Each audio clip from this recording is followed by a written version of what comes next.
தினங்களுக்கு முன்னால் ஒருவரை நான் சந்திக்கிறேன், ஒரு ஆலிம். அந்த ஆலிம் என்னிடத்திலே ஒரு செய்தியை பகிர்ந்து கொள்கிறார்.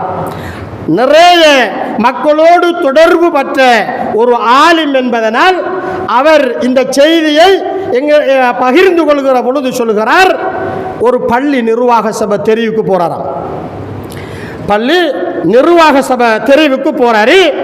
அப்போ அந்த பள்ளி நிர்வாக சபையில் உறுப்பினர்களை தெரிவு செஞ்சு போயிட்டு புதிய நிர்வாகத்தை தெரிவு செஞ்சு அவர்களிடத்திலே ஒப்படைக்கப்படுகிற பொழுது இந்த பழைய நிர்வாகத்திடம் இருக்கிற அந்த கணக்குகள் வழக்குகள், பள்ளியினுடைய சொத்துக்கள் இருக்கலாம், அதே போன்று பள்ளியினுடைய பணம் இருக்கலாம், உண்டியல் பணமாக இருக்கட்டும் அல்லது பள்ளியினுடைய வயலினுடைய வருவாயாக இருக்கட்டும், எதுவாக இருந்தாலும் இன்னொரு நிர்வாகம் மாறுகிற பொழுது அவைகள் ஒப்படைக்கப்பட வேண்டும். சகோதரர்களே, ஒருவேளை நான் மௌத்தா போய் திண்டுவீங்களே, நான் இருக்கிறேன், ஒருவேளை என்னுடைய கரத்திலே அல்லாஹ்வினுடைய சொத்து, அல்லாஹ்வினுடைய பள்ளிவாசலுடைய சொத்து, எனக்கு கீழ் இருந்த அந்த மக்களினுடைய நம்பி என்னை தலைவராக, செயலாளராக, பொருளாளராக, ஒரு உறுப்பினராக நியமித்த அந்த மக்கள் என்னை நம்பி தந்த அந்த சொத்தை நான்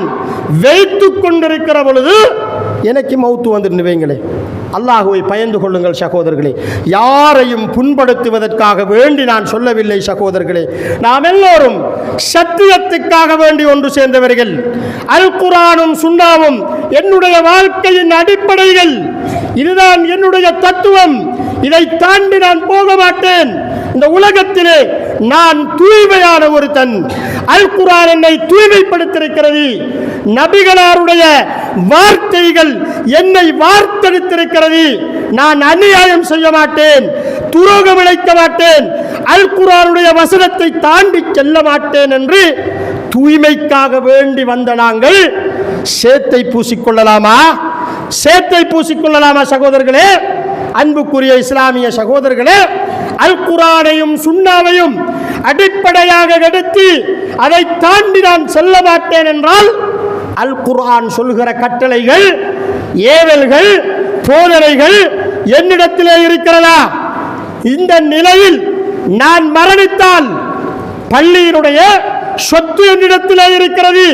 உருவமாக இருக்கட்டும் சகோதரர்களே, அந்த சொத்து என்னிடத்திலே இருக்கிற பொழுது நான் மரணித்து விட்டேன் என்றால் எழுப்பப்படுவேனா இல்லையா?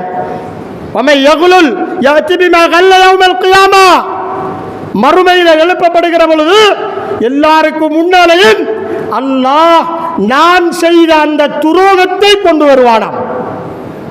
அன்புக்குரிய இஸ்லாமிய சகோதரர்களே, அந்த துரோகத்தை இப்ப எல்லாரும் பார்ப்பாங்க. ஏன் இந்த போதனை எங்களுக்கு அல் குர்ஆனிலே இல்லையா? ஏன் அல் குர்ஆனையும் சுன்னாவையும் நாங்கள் எங்களுடைய போதனையாக எடுத்துக்கொள்கிற நாங்கள் ஏன் இந்த பள்ளிவாசலினுடைய நிர்வாக பொறுப்புகளிலே இருக்கிற நாம் ஏன் இந்த போதனையை எடுத்துக்கொள்ளக்கூடாது? அன்புக்குரிய இஸ்லாமிய சகோதரர்களே, அல்லாஹுவை பயந்து கொள்ளுங்கள். மறுமையில் நாங்கள் எழுப்பப்பட்டு விசாரிக்கப்படுவோம் என்கின்ற அந்த அச்சத்தோடு, உணர்வோடு இந்த பள்ளிவாசல்கள் பொறுப்பிலே நாங்கள் இருக்க வேண்டும்.